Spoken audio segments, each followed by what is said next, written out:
Là, comme on a pu voir avec votre fille, grâce au porteur, elle a pu s'amuser tout en travaillant. C'est-à-dire que c'est un jouet qui va stimuler l'éveil corporel des enfants. Donc quand je dis l'éveil corporel, c'est principalement tout ce qui va être équilibre, tout ce qui va être de l'ordre de la spatialisation, donc c'est-à-dire évoluer dans un environnement qui est stimulant, au niveau visuel, au niveau olfactif, au niveau du toucher, parce que l'enfant va pouvoir toucher le sol et voir comme il est dur. Ensuite, il va y avoir aussi tout ce qui est la verticalisation, c'est-à-dire comment l'enfant va être amené à se mettre debout.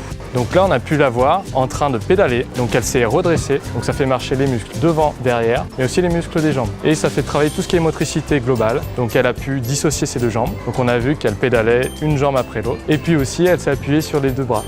Donc elle dissocie les membres supérieurs et les membres inférieurs aussi. Votre fille, elle est en train d'essayer de chercher des appuis pour aller explorer le monde. Ouais. Et son problème, c'est plutôt au niveau musculaire. Ce qui va permettre de renforcer musculairement, c'est simplement qu'elle puisse faire l'expérience d'avoir un rapport au sol. Ouais. L'équilibre et la verticalisation, c'est qu'une question de physique. Il y a la pesanteur et il y a le corps qui résiste à la pesanteur. Oui. Et du coup, là, elle a un appui où elle peut s'asseoir. Et en même temps, elle va faire l'expérience de pouvoir poser ses pieds et pousser. Oui. Donc quand elle est en mode trotteur comme ça, eh ben, c'est un début de marche qu'elle fait. C'est chouette. C'est-à-dire que ça amène à la marche. Donc elle va se tenir assise sur le trotteur.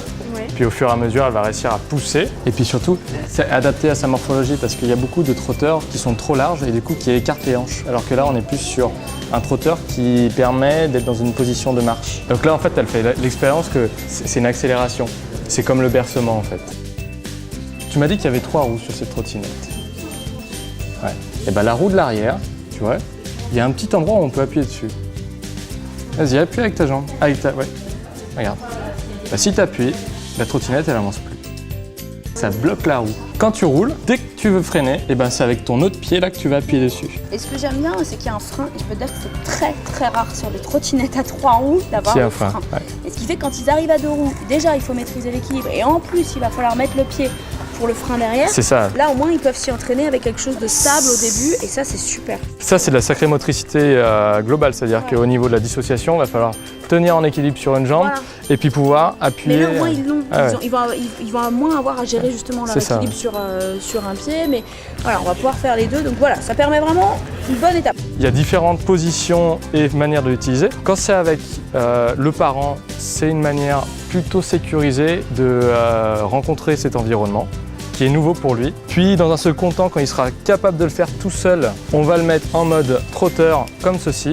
L'enfant va pouvoir se déplacer tout seul et il va être autonome pour pouvoir découvrir son environnement. Quand on est sur le trotteur et qu'on veut tourner, on va faire cette expérience d'équilibre, que ce soit au niveau des jambes et au niveau du torse aussi, parce qu'il va falloir appuyer avec ses bras pour pouvoir tourner.